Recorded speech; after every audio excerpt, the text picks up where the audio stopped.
नमस्कार दोस्तों, मैं अर्पित सिंह स्वागत करता हूं आप सभी का आपके अपने चैनल वेदादर्शनम पर। और आज की इस क्लास में हम पढ़ने जा रहे हैं कृत्य, निष्ठा और सत प्रत्यय। पिछली क्लास में हमने समास प्रकरण पूर्ण कर लिया है। चलिए शुरू करते हैं प्रत्यय प्रकरण। प्रश्न नंबर 1। इद्यति इति सूत्रानुसारम आकारांत धातुभ्य आ इत्यस्य स्थाने इ आदेशे कस्मिन् प्रत्यय परे भवति। ण्यत् प्रत्यय, कप प्रत्यय, यत् प्रत्यय या अनियर प्रत्यय। देखिए, इद्यति जो सूत्र है उसके अनुसार आकारांत धातुओं में आ के स्थान पर ई आदेश कौन से प्रत्यय से परे होता है। तो इद्यति सूत्र जो है वो यत् प्रत्यय से परे आकारांत धातु जो होती है उनमें आ के स्थान पर ई आदेश करता है। और उसके बाद में सार्वधातुक धातुकार धातु का जो सूत्र है उससे गुण होकर के ए बनता है, जैसे दाधन यत् में देयम बनता है। अगला प्रश्न, प्रश्न नंबर 2। चजो कु घिण्यतो इति सूत्रानुसारम धातो अंत्य चकारस्य जकार्यो स्थाने कुत्वम कै वर्ग है कयो प्रत्ययो परे भवति। देखिए, चतुर्गु घृण्यतो सूत्र के अनुसार जो धातु के अंत्य में चकार और जकार है उनके स्थान पर कुत्व कौन से प्रत्यय से परे होता है, ये पूछा गया है। ऑप्शंस: घित ण्यत् प्रत्ययो परे, यत् क्यप प्रत्ययो परे, ल्युट अनियर प्रत्ययो परे या कत कत्वतु प्रत्ययो परे। देखिए, ये जो सूत्र है चजोगु घृण्यतो, ये जो घित प्रत्यय होते हैं ज्ञय और ण्यत, इन प्रत्ययों से परे धातु के अंत्य में च या ज जो होता है उनके स्थान पर क्रमशः क और ग करता है, अर्थात कुत्व करता है। तो ऑप्शन ए जो है यहाँ बिल्कुल सही हो जाएगा, घित और ण्यत प्रत्यय परे। अगला प्रश्न, प्रश्न नंबर 3। अधोलिखितानां प्रत्ययानां तेषां उदाहरणैः सह सुमेलनम कुरुतः। इन प्रत्ययों का उनके उदाहरण के साथ में मिलान करना है। देखिए, अनिर प्रत्यय जो है इसमें गुण होता है, जैसे क्री धन अनियर में री को अर गुण होकर के कर्णियम रूप बनता है, तो अनियर जो है वो कर्णियम में लगा है। ण्यत प्रत्यय जो है वो अचोणिति सूत्र से वृद्धि होती है इस सूत्र में, जैसे क्री धन ण्यत मिलकर के कार्यम बनता है। और यत प्रत्यय जो है वहां पर इद्यति से गुण होता है, जैसे ची धन यत यहाँ पर बनता है चेयम। और क्यप प्रत्यय में जो है तुक का आगम होता है, जैसे स्तु धन क्यप मिलके स्तुत्य बनते हैं। इस तरह से यहाँ पर 2, 1, 4, 3 जो कि ऑप्शन डी में है, तो ऑप्शन डी यहाँ बिल्कुल सही हो जाएगा। अगला प्रश्न, प्रश्न नंबर 4। कृत्यानाम कर्तरि वा इति सूत्रानुसारम कृत प्रत्यय युक्ते वाक्ये अनुक्ते कर्तरि का विभक्ति भवति। इस सूत्र के द्वारा कृत प्रत्यय युक्त वाक्य में जो अनुक्त कर्ता होता है उसकी कौन सी विभक्ति होती है। प्रथमा विभक्ति, तृतीया षष्ठी व विभक्ति, द्वितीया चतुर्थी व विभक्ति, पंचमी सप्तमी व विभक्ति। देखिए, कर्मवाच्य और भाववाच्य, कर्मवाच्य भाववाच्य में जो कर्ता होता है उसमें सामान्यतः तृतीय विभक्ति होती है, परंतु जो कृत्य प्रत्यय होते हैं जैसे तव्यत, अनियर, यत, ण्यत, क्यप, इनके योग में जो कर्तरी है उसको कृत्यानाम कर्तरी वा सूत्र से विकल्प से षष्ठी विभक्ति भी होती है। तो यहाँ पर ऑप्शन बी बिल्कुल सही हो जाएगा। वैसे तो तृतीय विभक्ति लेती रहती है, लेकिन विकल्प से क्या हो जाएगा, षष्ठी विभक्ति भी हो जाएगी। अगला प्रश्न, प्रश्न नंबर 5। ण्यत् प्रत्यय विषये अधोलिखितेषु असत्यम कथनम चिनुत। ण्यत् प्रत्यय के विषय में असत्य कथन का चयन करना है। अचोञ्यति सूत्रेण अजंत धातुभ्य ण्यत् प्रत्यय परे वृद्धि भवति। रि हलोर्ण्यत् सूत्रेण ऋकारांत धातुभ्य हलंत धातुभ्य च ण्यत् भवति। चजो कु घृण्यतो इति सूत्रेण कुत्वम भवति। अजंत धातुभ्य नित्यम ण्यत् एव भवति यत् प्रत्यय कदापि न भवति। देखिए, यहाँ पर ये जो डी है वो असत्य हो जाएगा, क्योंकि अजंत धातुएं जो होती है वहां पर अचो यत सूत्र से यत प्रत्यय होता है, और नत प्रत्यय जो है वो रि अलोर्णत सूत्र से रीकारांत हलंत धातुओं में होता है। इस तरह से ऑप्शन डी जो है वो गलत हो जाएगा। अगला प्रश्न, प्रश्न नंबर 6। ण्यत् प्रत्यय परे हलंत धातु नाम उपधा वृद्धि केन सूत्रेण भवति। ण्यत् प्रत्यय परे रहते हैं हलंत धातुओं में जो उपधा वृद्धि है वो कौन से सूत्र से होती है। अचोञ्यति, पुगंत लघु पदस्य च अत उपदाया या इद्यति। देखिए, यदि जो धातुएं हलंत है उनमें जो उपधा है उसमें अगर ए हो तो ण्यत् प्रत्यय परे हो उसके बाद में, तो अत उपदाया जो सूत्र है वो वहां पर वृद्धि का कार्य करता है। तो यहाँ पर जो ऑप्शन सी है ये बिल्कुल सही हो जाएगा। और अब ये जो अत उपदाया सूत्र है इससे जो वृद्धि है वो ए के स्थान पर अवृद्धि होती है, जैसे पठ धन ण्यत जो है वहां पर पाठ्यम रूप बनता है, पै का जो ए है उसको वृद्धि हो जाती है। अगला प्रश्न, प्रश्न नंबर 7। मया ग्रंथः पठनीय इत्यस्मिन् वाक्ये पठनीय इति पदम कस्मिन् वाच्ये प्रयुक्तम अस्ति। यहाँ पर जो पठनीय है वो कौन से वाच्य में प्रयुक्त किया गया है, ये पूछा है। कर्म वाच्य, कर्तृवाच्य, भाव वाच्य, तेसु न किमपि। देखिए कृत प्रत्यय जो होते हैं तव्यत, अनियर इत्यादि, उनमें भाववाच्य और कर्मवाच्य होता है। यहाँ पर जो पठनीय है इस पद में जो ये जो पद है वो पुल्लिंग प्रथमा एकवचन का है, तो इसके अनुसार जो कर्म है उसमें विभक्ति जो है वो प्रयुक्त होगी। अतः यहाँ पर जो कर्म वाच्य है वो हो जाएगा ऑप्शन ए। अगला प्रश्न, प्रश्न नंबर 8। ब्रह्मोद्यम इत्यत्र क प्रत्यय प्रयुक्त अस्ति। इसमें कौन सा प्रत्यय है, णत प्रत्यय, यत प्रत्यय, क्यप प्रत्यय या क्षय प्रत्यय। देखिए यहाँ पर वद सुपी क्यप च, इसके द्वारा ब्रह्मोद्यम पद जो है इसमें यत प्रत्यय हुआ है, तो यहाँ पर जो ऑप्शन बी है ये बिल्कुल सही हो जाएगा, यत प्रत्यय। अगला प्रश्न, प्रश्न नंबर 9। क्यप प्रत्यय परे ऋस्वस्य पिति कृति तुक इति सूत्रेण कस्य आगमः भवति। क्यप प्रत्यय परे रहते इस सूत्र से किसका आगम होता है, नुम आगम, मुम आगम, तुक आगम या ईट आगम। देखिए सूत्र में लिखा है तुक, तो यहाँ पर जो ऑप्शन सी है ये बिल्कुल सही हो जाएगा, इसके द्वारा तुक आगम होता है। अगला प्रश्न, प्रश्न नंबर 10।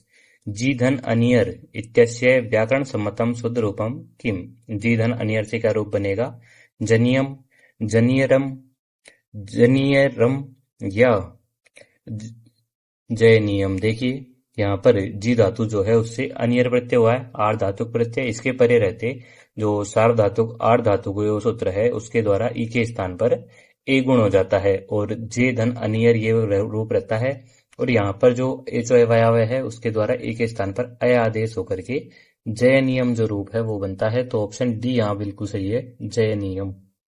अगला प्रश्न, प्रश्न नंबर 11 है। कार्यम इति पदे क प्रयुक्त है, के प्रत्यय प्रयुक्त है अस्ति। कार्यम में कौन सा प्रत्यय प्रयुक्त है, णत प्रत्यय, यत प्रत्यय, क्यप प्रत्यय या अनियर प्रत्यय। देखिए यहाँ पर जो है री अलोड़नत इस सूत्र से रीकारांत क्री धातु है, तो यहाँ पर नत प्रत्यय हुआ है, तो इसमें जो ऑप्शन ए है ये बिल्कुल सही हो जाएगा। ठीक है। अगला प्रश्न, प्रश्न नंबर 12 है। अधोलिखितेषु यत प्रत्यांतम पदम नास्ति। यहाँ पर यत प्रत्यांत पद कौन सा नहीं है, चेयम, कार्यम, जेयम या पेयम। देखिए यहाँ पर जो कार्यम है इसमें ण्यत प्रत्यय होता है, क्रीधन ण्यत, बाकी चेयम में ची धन यत, जेयम में जी धन यत और पेयम में पा धन यत, तो यहाँ पर किसमें यत प्रत्यय नहीं होगा, कार्यम में। ठीक है, कार्यम में ण्यत प्रत्यय होता है ना कि यत। अगला प्रश्न, प्रश्न नंबर 13 है। एति स्तु सास वृद्ध रिजुसे क्यप इति सूत्रेण सास धातु क्यप प्रत्यय किम रूपम निष्पद्यते। इस सूत्र से जो क्यप प्रत्यय होता है उससे सास धातु में क्या रूप बनता है ये पूछा गया है, सास्यम, शासनीय, शिष्य या सास्य। देखिए सास धातु से परे जब क्या प्रत्यय होता है तो वहां पर जो शीश आदेश हो जाता है सासिदंग अलो सूत्र से, और शीश आदेश होकर के शिष धन क्यप से शिष्य रूप बनता है, तो यहाँ पर जो ऑप्शन सी है ये बिल्कुल सही हो जाएगा। अगला प्रश्न, प्रश्न नंबर 14 है। लुट प्रत्यय से विधानम प्राय कस्मिन अर्थे भवति। लुट प्रत्यय का विधान प्राय किस अर्थ में होता है, कर्तृ अर्थे, कर्मणि अर्थे, संप्रदाने अर्थे या भावे अर्थे। देखिए लुट से जो सूत्र है इस सूत्र के अनुसार जो नपुंसकलिंग धातुएं होती है उनमें भाव अर्थ में लुट प्रत्यय होता है। भाव अर्थ की जगह हम ऐसा भी कह सकते हैं क्रिया अर्थ में, तो यहाँ पर जो ऑप्शन डी है भावे अर्थ ये बिल्कुल सही है। अगला प्रश्न, प्रश्न नंबर 15 है। अधोलिखित वाक्य से अशुद्धि संशोधनम कुरुत है। इस वाक्य की अशुद्धि संशोधन करना है। वाक्य हमारे पास छात्र है पाठम पठनीयम। ऑप्शंस छात्रेण पाठः पठनीय, छात्रेण पाठम पठनीयम, छात्र पाठः पठनीय या छात्रेण पाठः पठनीयम। देखिए यहाँ पर जो कृत प्रत्यय है वो कर्म वाच्य में होते हैं, और कर्म वाच्य में जो करता है उसमें तृतीय विभक्ति होती है, तो यहाँ पर जो छात्रेण रूप है वो बिल्कुल सही है, और कर्म जो है वो प्रथमा विभक्ति का है, इसका जो पाठ है वो पुल्लिंग में किया जाता है, तथा प्रत्यांत क्रिया जो है वो यहाँ पर लिंग और वचन के अनुसार होगी, तो पठनीय जो है वो यहाँ पर बनेगा पुल्लिंग एक वचन में। इस तरह से जो छात्रेण पाठः पठनीय रूप है ऑप्शन ए ये बिल्कुल सही होगा इसमें। अगला प्रश्न, प्रश्न नंबर 16 है। नत प्रत्यय न वर्ण से संज्ञा मुख्यम प्रयोजनम किम अस्ति। नत प्रत्यय में न वर्ण की संज्ञा का प्रयोजन क्या है, संप्रसारणार्थम, वृद्ध्यर्थम, गुणार्थम, तुक आगमनार्थम। देखिए अचोन्यति जो सूत्र है उससे और अत उपदाय जो सूत्र है इन दोनों सूत्रों से यित और नित प्रत्यय परे अजंत धातुओं में जो उपदा है ए उसकी वृद्धि होती है। तो यहाँ पर जो ण्यत प्रत्यय है उसमें ण की संज्ञा का जो प्रयोजन है वो धातुओं में वृद्धि करने के लिए है। तो यहाँ पर जो ऑप्शन बी है ये बिल्कुल सही हो जाएगा, वृद्ध्यर्थम। अगला प्रश्न, प्रश्न नंबर 17 है। दृश धन अनियर इत्यस्य शुद्धम रूपम किम भवति। दृश धन अनियर का शुद्ध रूप क्या बनेगा? दृश्यनियम, द्रष्टव्यम, दर्शनीयम या दर्शनम। देखिए दृश धातु जो है वो लघु इगुपद धातु है और री इसके उपदा में है। तो यहाँ पर जो आर धातु सूत्र है उससे अनियर प्रत्यय परे रहते पुगंत लघु पदस्य सूत्र जो है उससे री के स्थान पर अरगुण होगा और दृश धन अनियर से दर्शनीयम जो रूप है वो बनता है। तो यहाँ पर जो ऑप्शन सी है ये बिल्कुल सही है। अगला प्रश्न, प्रश्न नंबर 18 है। भुज धातो भोज्यम इति रूपम कुत्व अभावः कस्मिन् विशिष्टार्थे भवति। भुज धातु में जो भोज्यम रूप बनता है उसमें जो कुत्व का अभाव है वो किस अर्थ में होता है? अवक्ष्यावर्थे, भोग्यम, केवलम यत् प्रत्यय परे, क्यप प्रत्यय योगे या भक्ष्यार्थे। देखिए भोज्यम भक्ष्य जो सूत्र है उस सूत्र से जो भुज धातु है उसमें णित प्रत्यय परे रहते भक्ष्य अर्थ में जो है कुत्व नहीं होता, अर्थात जो ज और ग है उनके स्थान पर कुत्व नहीं होगा, ज के स्थान पर क नहीं होकर के भोज्यम जो रूप है वो रह जाएगा। तो यहाँ पर जो ऑप्शन डी है ये बिल्कुल सही हो जाएगा। किस अर्थ में होता है? भक्ष्यार्थ अर्थ में।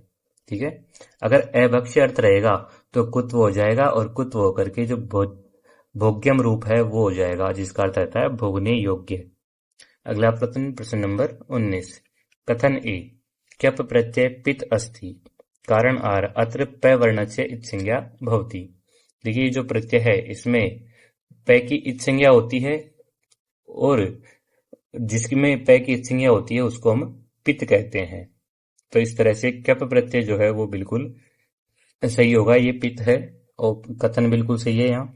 और क्यप प्रत्यय में जो प है वहां पर हलंत्यम सूत्र से इत्संज्ञा होती है। तो इस तरह से यहाँ पे जो प है इसकी संज्ञा होती है ये भी बिल्कुल सही हो जाएगा। कारण आर जो है वो भी बिल्कुल सही होगा और दोनों कथन और कारण दोनों सही होंगे, व्याख्या भी यहाँ बिल्कुल सही है। तो ऑप्शन ए बिल्कुल सही हो जाएगा। अगला प्रश्न, प्रश्न नंबर 20। पाचकः इति पदे क प्रत्यय प्रयुक्त अस्ति। पाचकः में कौन सा प्रत्यय है? यत, नवुल, ण्यत या त्रिच। देखिए पाचकः जो है यहाँ पर नवुल त्रिचो सूत्र से कर्तरी अर्थ में नवुल प्रत्यय होता है। तो ऑप्शन बी यहाँ बिल्कुल सही हो जाएगा, नवुल। और आगे जाकर के योर नको जो सूत्र है उससे वो के स्थान पर अक आदेश हो जाता है। इस तरह से पचदन नवुल पाचकः जो रूप है वो बनता है। अगला प्रश्न, प्रश्न नंबर 21। निष्ठा संज्ञा कयो प्रत्ययोग होती। निष्ठा संज्ञा कौन से प्रत्यय की होती है? सत्री सांचौ, तुमुन कत्वा, कत कत्वतु या तव्यत अनिर्यर। देखिए जो सूत्र है वो कहता है कत कत्वतु निष्ठा, अर्थात कत और कत्वतु जो प्रत्यय है उनकी निष्ठा संज्ञा होती है। तो ऑप्शन सी यहाँ बिल्कुल सही हो जाएगा। अगला प्रश्न, प्रश्न नंबर 22। शुष्कः इति पदे क प्रत्यय विद्यते। शुष्कः में कौन सा प्रत्यय है? गह प्रत्यय, क प्रत्यय, कत्वतु प्रत्यय या कत प्रत्यय। देखिए शुष्क धातु जो है उसमें कत प्रत्यय रहेगा, तो इसमें जो ऑप्शन डी है ये बिल्कुल सही हो जाएगा। अगला प्रश्न, प्रश्न नंबर 23। सुमिलनम करो, मिलान करना है। एक तरफ धातु प्लस प्रत्यय दिया गया है और दूसरी तरफ उससे जो रूप बनेगा वो दिया गया है। देखिए गम धन कत जो है इससे गतवान रूप बनता है, गतः रूप बनता है, और गम धन कतवतु से गतवान रूप बनता है। पट धन कतः से पटितः बनेगा और दा धन कतः से दत्तः। इस तरह से 2 1 4 2 1 3 4 ऑप्शन ए में है, तो ऑप्शन ए यहाँ बिल्कुल सही हो जाएगा। अगला प्रश्न, प्रश्न नंबर 24। कत्वतु प्रत्यांत शब्देभ्य स्त्रीलिंगी रूप निर्माणाय केन सूत्रेण गीप प्रत्यय भवति। कत्वतु प्रत्यांत जो शब्द होते हैं उनसे स्त्रीलिंग का रूप बनाने के लिए कौन से सूत्र से गीप प्रत्यय होगा? टिड्ढाणीय, उगितस्य, ऋणेभ्यो गीप या अजादितष्टाप है। देखिए कत्वतु प्रत्यय जो है वो उसंज्ञक है, तो यहाँ पर जो उगिदस्य जो सूत्र है उस सूत्र के द्वारा स्त्रीलिंग में गीप प्रत्यय होगा।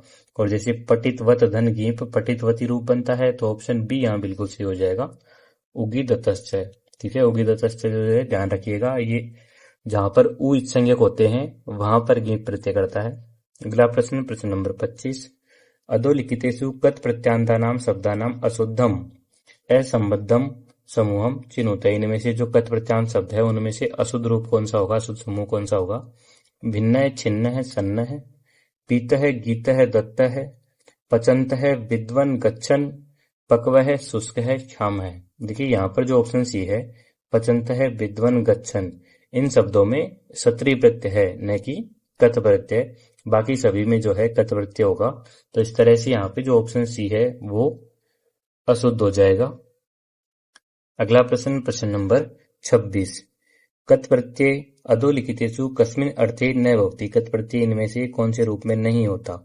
वर्तमान निरंतरस्यायाम, भूतकाली, भाववाच्य या कर्मवाच्य। देखिए कथ कथवतु निष्ठा जो सूत्र है उससे कथ प्रत्यय जो है वो भूतकाल में होता है, और तयोरेव कृत्यक खलरता जो सूत्र है उससे ये भाववाच्य और कर्मवाच्य में भी प्रयुक्त होता है। इस तरह से बी, सी और डी में तो होता है, लेकिन ए में जो है ये नहीं होता।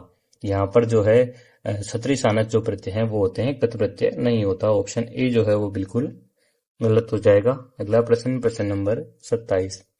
पठितवान छात्र है। अत्र पठितवान पदे के प्रत्यय प्रयुक्त है। पठितवान में कौन सा प्रत्यय है? कत, कतवतुप, कतवतु या मतुप। देखिए भूतकाल के अर्थ में जो कर्तृवाच्य धातु है उससे यहाँ पर कतवतु प्रत्यय हुआ है। तो यहाँ पर जो ऑप्शन सी है कतवतु, ये बिल्कुल सही हो जाएगा। पट धन कतवतु से रूप बनता है पठितवान। अगला प्रश्न, प्रश्न नंबर 28। कत प्रत्यय परे निष्ठा तकारस्य न आदेश कस्मिन् पदे जाते। कत प्रत्यय परे रहते जो निष्ठा है उसमें जो तय है उसमें उसको न आदेश कौन से पद में जाता है? पीत है, भिन्न है, गत है, कृत है। देखिए यहाँ पर जो है रदाभ्याम निष्ठा तो न पूर्वश्य चेद जो सूत्र है उससे रकारांत तकारांत जो धातु होती है उनके परे जो निष्ठा में तकार होता है उसको नकार आदेश हो जाता है, तय के स्थान पर न आदेश हो जाता है। तथा धातुओं में जो दकार है वो भी न हो जाता है। जैसे भिद धन कत, यहाँ पर द के स्थान पर भी न हो जाएगा, और कत का जो तय है उसके स्थान पर भी न होकर के भिन्न है रूप बनता है। तो यहाँ पर जो ऑप्शन बी है इसमें तय की जगह पर न हुआ है, ऑप्शन बी बिल्कुल सही हो जाएगा। अगला प्रश्न, प्रश्न नंबर 29। सुमेलनम कुरुता है, मिलान करना है। एक तरफ धातु धन प्रत्यय, दूसरी तरफ उससे बना रूप दिया गया है। देखिए गम धन कत है, इससे जो रूप बनेगा वो बनेगा गत है।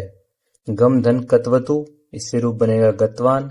दा धन कतः से रूप बनेगा दत्त है, और शुष्क धन कतः से शुष्क है। इस तरह से 2, 4, 3, 1 ऑप्शन सी में है, तो ऑप्शन सी यहाँ बिल्कुल सही हो जाएगा। अगला प्रश्न, प्रश्न नंबर 30।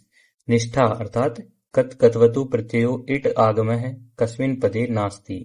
अर्थात यहाँ पर अनिट धातु पूछी है। अनिट धातु कौन सी होगी ये पूछा है हमसे। देखिए पठित है, लिखित है, हसित है, कृत है। यहाँ पर जो है वो क्रि धातु जो है ये अनिट हो जाएगी। यहाँ पर इट का आगम जो है वो नहीं होगा। क्रि धन कतः से कृतः रूप बनता है, तो यहाँ अनिट धातु जो है वो ऑप्शन डी कृतः होगी। ठीक है, यहाँ पर ई का आगम जो है वो नहीं हुआ है। बाकी पठ, लिख और हस जो है ये सारी तीनों धातुएं सेठ धातुएं हैं। यहाँ पर ईट का आगम हो जाता है, और लिखित है, पठित है, हसित है, ये रूप बनते हैं। अगला प्रश्न, प्रश्न नंबर 31। कथन ए। कत प्रत्यय से प्रयोग है केवलम कर्तृवाच्य एवं भवति। कत प्रत्यय का प्रयोग केवल कर्तृवाच्य में ही होता है। तयोरेव कृत्यक खलर्ता इति सूत्रानुसारम कत प्रत्यय भाववाच्य कर्मवाच्य च भवति। सूत्र के अनुसार कत प्रत्यय भाववाच्य और कर्मवाच्य में भी होते हैं। देखिए कथन ए जो है वो पूरी तरह गलत हो जाएगा, क्योंकि कत प्रत्यय जो है वो तयोरेव कृत्यक खलर्ता जो सूत्र है उससे कर्मवाच्य और भाववाच्य में भी होते हैं। और अकर्मक धातुओं में भी कर्तरी भी होता है, परंतु केवल कर्तरी वाच्य लिखना यहाँ पर गलत हो जाएगा। इस तरह से कथन जो है वो यहाँ गलत है, और कारण आर जो है वो बिल्कुल सही है यहाँ पर। ठीक है, ये गलत हो जाएगा, ये बिल्कुल सही। इस तरह से ऑप्शन सी बिल्कुल सही होगा। यहाँ पर ए असत्यम अस्ति परंतु आर सत्यम अस्ति। अगला प्रश्न, प्रश्न नंबर 32। कत्वतु प्रत्यांतस्य पुल्लिंगे रूपम भवति। कत्वतु प्रत्यांत पुल्लिंग रूप कौन सा है इनमें से? पठितवती, पठितवान, पठित है या पठितवत। देखिए कत्वतु प्रत्यय जो है उससे तवत शेष रहता है। यहाँ पर जो रूप है ऑप्शन बी पठितवान, ये बिल्कुल सही हो जाएगा। इनके जो रूप है वो भगवत शब्द की तरह चलते हैं, और प्रथमा के एक वचन में जो पठितवान रूप है ये रूप बनता है। ठीक है, स्त्रीलिंग में पठितवती बनेगा और नपुंसकलिंग में पठितवत रूप बनेगा, ये भी ध्यान रखिएगा। अगला प्रश्न प्रश्न नंबर 33। पक्वः इति रूपम कस्या धातु अस्ति। पक्वः ये जो रूप है वो कौन सी धातु का है। पिस, पत, पच या पा। देखिए पच धातु जो है उससे कत प्रत्यय परे पचो वह सूत्र जो है उससे वह आदेश होकर के पक्वः रूप बनता है।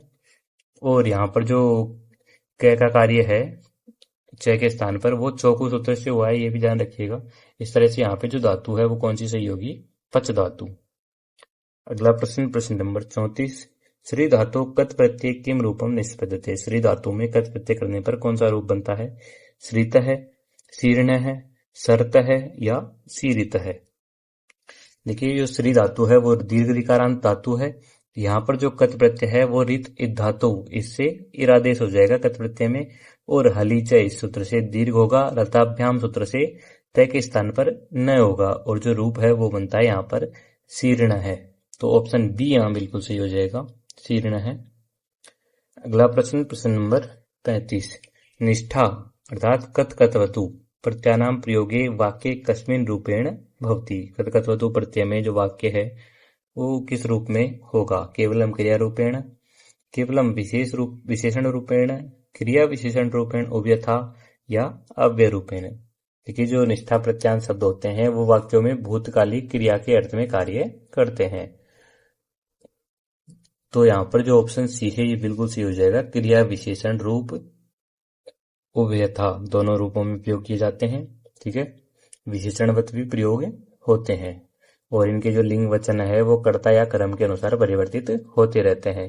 जिससे रावण ग्रंथ है, पठित है, रावण हत है आदि। अगला प्रश्न प्रश्न नंबर 36।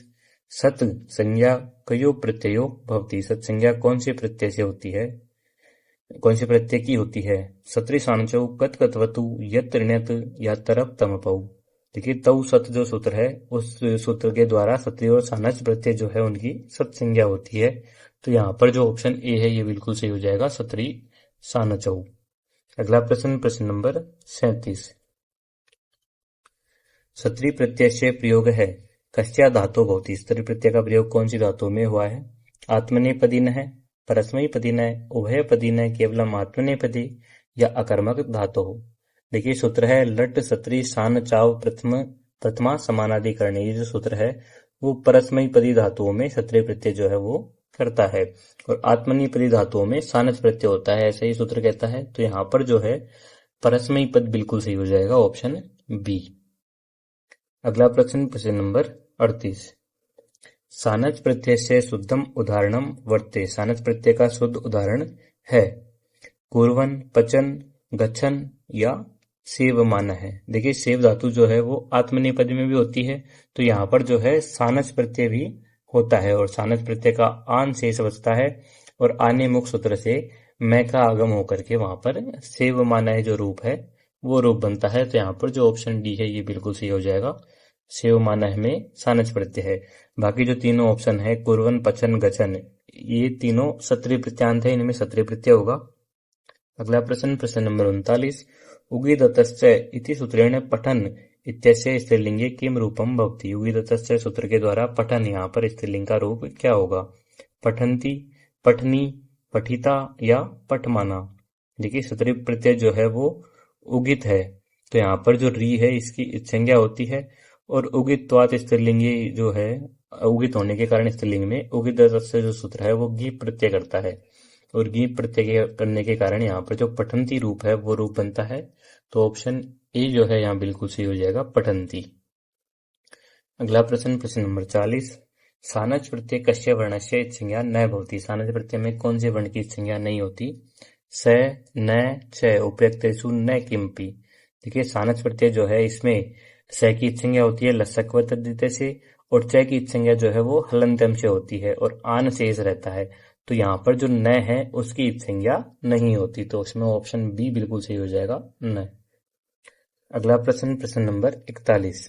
कुर्वन इति पदे प्रकृति प्रत्ययो अस्ति। कुर्वन में प्रकृति और प्रत्यय क्या होगा। क्रीधन सानच, क्रीधन सत्री, क्रीधन न्यत, क्रीधन कतवतु। देखिए क्री जो है वो एक उभयपदी धातु है, तो ये जब प्रथम पद में प्रयोग होता है तो सत्रीय प्रत्यय होकर के कुर्वन रूप बनता है पुल्लिंग में, और जब सानच प्रत्यय होगा तो कुर्वाण है जो रूप है वो बनता है। और यहाँ पर जो विच्छेद है वो रहता है क्रीदन सत्री। ऑप्शन बी जो है यहाँ बिल्कुल सही हो जाएगा। अगला प्रश्न, प्रश्न नंबर 42। अशुद्धि संशोधनम कुरुता है, अशुद्धि संशोधन करना है। वाक्य है सा हसन अस्ति, सा हस्ती अस्ति, सा हसन्तः अस्ति, सा हसन्ति अस्ति, अथवा सा हसितवती अस्ति। यहाँ पर देखिए कर्ता जो है वो स्त्रीलिंग का है, तो जो क्षत्रिय प्रत्यान शब्द है वो भी स्त्रीलिंग में ही होगा, और हसन जो है वो पुल्लिंग में है। इसका जो स्त्रीलिंग का रूप होता है वो हसंती होता है, तो यहाँ पर जो सा हसंती रूप अस्ति है ये बिल्कुल सही रूप हो जाएगा। ऑप्शन सी बिल्कुल सही होगा यहाँ। अगला प्रश्न, प्रश्न नंबर 43। मुद्दन सानच इत्यस्य रूपम किम भवति, मुद्दन सानच का क्या रूप होगा। मोदमान है, मुदमान है, मोदन है या मुदितमान है। देखिए इस सानच प्रत्यय जब मुद्ध धातु से होता है तो वहां पर मोदमान रूप बनता है, तो ऑप्शन ए बिल्कुल सही हो जाएगा। अगला प्रश्न, प्रश्न नंबर 44। यजमान है इत्यत्र क्या प्रत्यय अस्ति, यजमान में कौन सा प्रत्यय होगा। क्षत्रि, सानच, कानच या मतुप। देखिए यजमान में जो है सानच प्रत्यय होता है, तो ऑप्शन बी बिल्कुल सही हो जाएगा। अगला प्रश्न, प्रश्न नंबर 45। सुमिलनम गुरुता है, मिलान करना है।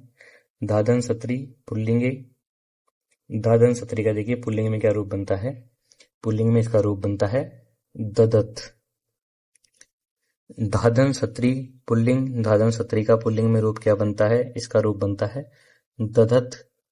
क्रीदन सानच का पुल्लिंग में रूप बनता है कुर्वाण है, और क्या धन सानच का पुल्लिंग में रूप बनता है जानन है। तो इस तरह से 2, 1, 4, 3 ऑप्शन सी में है, तो ऑप्शन सी यहाँ बिल्कुल सही हो जाएगा। अगला प्रश्न, प्रश्न नंबर 46। क्षत्रिय प्रत्यांतस्य पुल्लिंगे रूपम कस्य शब्दस्य उच्चलति, क्षत्रिय प्रत्यान जो पुल्लिंग रूप है वो किस शब्द की तरह चलते हैं। रामवत, गच्छत या भवतवत, हरिवत या फलवत। देखिए क्षत्रिय प्रत्यान जो शब्द होते हैं उनके अंत में अत होता है, तो इनकी जो रूप है वो गच्छत और पठत की तरह चलते हैं। ऑप्शन बी यहाँ बिल्कुल सही हो जाएगा, गच्छत भवतवत। अगला प्रश्न, प्रश्न नंबर 47। सानस प्रत्यांतस्य पुल्लिंगे रूपम कस्य शब्दस्य उच्चलति, सानस प्रत्यान जो पुल्लिंग रूप है उसके रूप किस शब्द की तरह चलते हैं। रामवत, भवत वत, आत्मनवत या हरिवत। सानस प्रत्यय जो है इसमें आन रहता है शेष, तो यहाँ पर जो रूप है वो राम की तरह चलेंगे। ठीक है, इसमें जो ऑप्शन ए है ये बिल्कुल सही हो जाएगा, रामवत। अगला प्रश्न, प्रश्न नंबर 48। दधत इति पदे के प्रत्यय विद्यते, दधत में कौन सा प्रत्यय होगा। सानच, गतवतु, सत्री या यत। देखिए दधत में जो है जो अत्यादिगण धातु होने के कारण यहाँ पर जो सत्री प्रत्यय है वो होता है, तो इसमें जो ऑप्शन सी है ये बिल्कुल सही हो जाएगा। अगला प्रश्न, प्रश्न नंबर 49। सत सत्री सांचौ प्रत्यय कस्य कालस्य बोधका संति, जो सत प्रत्यय होते हैं वो कौन से काल के बोधक होते हैं। भूतकालस्य, भविष्यत कालस्य, सर्वकालस्य या वर्तमान कालस्य। देखिए लट सत्री सानचाव प्रथमा समानाधिकरण्य जो सूत्र है उसके अनुसार लट लकार में अर्थात वर्तमान काल में सत्री और सानच प्रत्यय होते हैं, तो इसमें जो ऑप्शन डी है ये बिल्कुल सही हो जाएगा, वर्तमान कालस्य। अगला प्रश्न, प्रश्न नंबर 50। कथन ए क्षत्रिय प्रत्यय आने मुखिति सूत्रेण मुख आगमय भवति कारण आर सानच प्रत्यय आत्मनेपदी धातुभ्य भवति, सानच प्रत्यय आत्मनेपदी धातुओं में होता है। देखिए कथन ए जो है वो असत्य हो जाएगा, क्योंकि आनेमक जो सूत्र है उससे मुख का आगम जो है वो सानच प्रत्यय में होता है, न कि क्षत्रिय प्रत्यय में होता है, तो ऑप्शन ए बिल्कुल गलत हो जाएगा क्षत्रिय लिखने की वजह से। और सानच प्रत्यय आत्मनेपदी धातुओं में होता है, ये बिल्कुल सही होगा यहाँ पर, तो ए असत्य आर सत्य हो जाएगा, ऑप्शन सी यहाँ बिल्कुल सही होगा। इस तरह से जो कृत प्रत्यय वगैरह थे उनसे संबंधित 50 प्रश्न हम हल कर चुके हैं। अगली क्लास में हम आगे के जो प्रत्यय हैं उनसे संबंधित प्रश्न हल करेंगे। तब तक के लिए धन्यवाद। जयतु संस्कृतम, जयतु भारतम।